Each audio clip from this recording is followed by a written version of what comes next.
নমস্কার বন্ধুরা, আজকে নিয়ে চলে এসেছি পোলাও।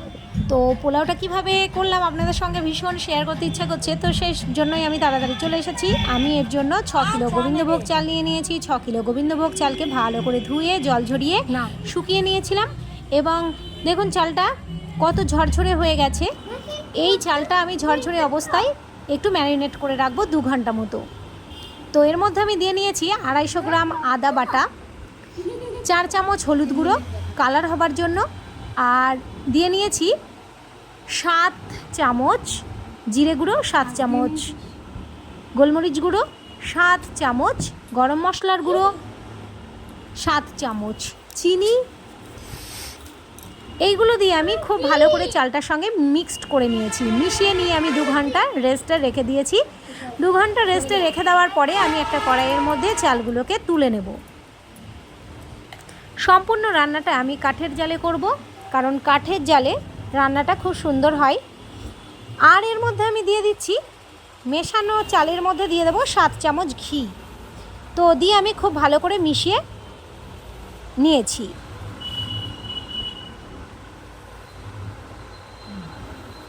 খুব সুন্দরভাবে মিশিয়ে নিতে হবে যাতে কোনো চাল সাদা না থাকে। দেখুন আমার মেশানো হয়ে গেছে, চালটা কত সুন্দর কালার এসেছে।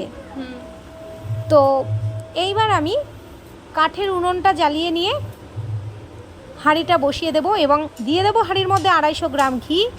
আপনারা চাইলে পুরো রান্নাটা ঘিয়েও করতে পারেন এবং সানফ্লাওয়ার তেলও অ্যাড করতে পারেন। আমি ঘিয়ের সঙ্গে 100 গ্রাম সানফ্লাওয়ার তেল অ্যাড করেছি। আর এদিকে একটা থালার মধ্যে ছোট এলাচ, বড় এলাচ, এখানে কিন্তু দারচিনি, লবঙ্গ, গোলমরিচ, তেজপাতা, শুকনো লঙ্কা পরিমাণ মতো নিয়ে আমি ঘিয়ে এগুলো একটু ভেজে নিয়েছি। আর কাজু কিশমিশ আমি ভিজিয়ে রেখেছিলাম, সেগুলো আপনাদের পরিমাণ মতো আপনারা দিতে পারেন। আমি এখানে 500 কাজু আর 400 গ্রাম কিশমিশ দিয়ে দিয়েছিলাম। তো এটা ভাজা হয়ে গেছে। এবার আমি একটা বাটিতে মেপে চালগুলোকে দিয়ে দিচ্ছি। গোবিন্দভোগ চালগুলোকে আমি যে বাটিতে মেপে দেবো সেই বাটির ঠিক ডাবল আমি জল দেবো, কারণ জলটা খুবই প্রয়োজনীয় মেপে দেওয়ার। না হলে পোলাওটা এখানে ঝরঝরা হবে না, পোলাওটা গলে যেতে পারে বা লেগে যেতে পারে। সেই কারণে এই দিক থেকে খুব সাবধান থাকতে হবে। তো আমি পরিমাণ মতো জলটা দিয়ে দিয়েছি, এবং যখন চালটা কষানো হয়ে গেছে তখন আমি জলটা ঢেলে দেওয়ার পরে ঢাকা দিয়ে দিয়েছি।